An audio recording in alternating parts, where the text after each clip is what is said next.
Sam liked the quiet nights best. The hum of Portal Station Theta's machinery was a kind of lullaby, a constant reminder that the system was stable. The station itself was a marvel of futuristic engineering, floating in the black expanse of space.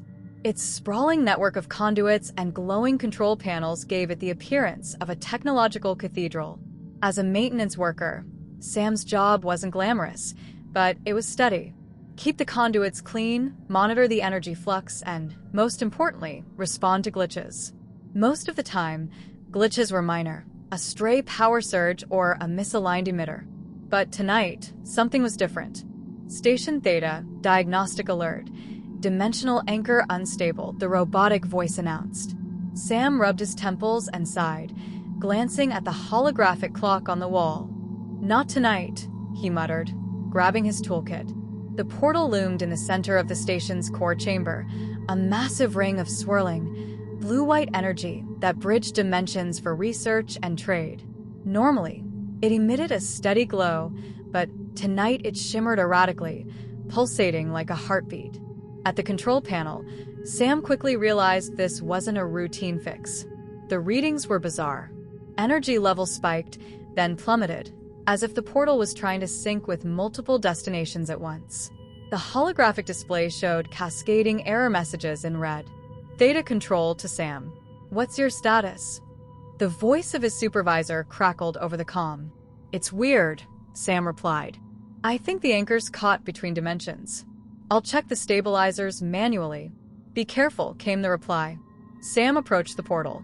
The air vibrated with energy, a sensation that made the hair on his arms stand up. He climbed onto the maintenance scaffold, its metal frame rattling slightly under his weight, and reached for the stabilizer node. Suddenly, a burst of light erupted from the portal, and the scaffold wobbled violently. Before Sam could react, his grip slipped. The portal's pull was instantaneous and overwhelming.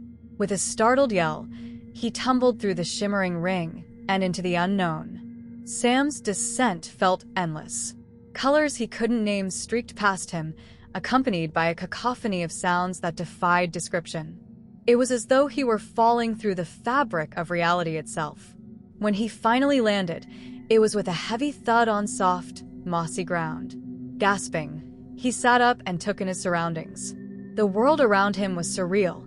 Towering crystalline trees glittered like prisms, refracting the light of a sky filled with shifting hues of purple, orange, and green.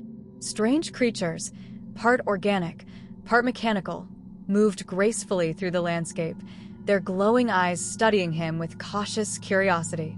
A gentle hum pervaded the air, soothing yet alien. Sam groaned, sitting up and assessing his surroundings. His toolkit was gone, and his comm link crackled with static. Panic bubbled beneath his stoic exterior. "Okay, Sam," he muttered. "First step, don't freak out." He began to explore, his boots sinking slightly into the spongy, moss-like surface. After what felt like hours, he stumbled upon a structure. It looked like a control station, though its design was unlike anything he'd seen.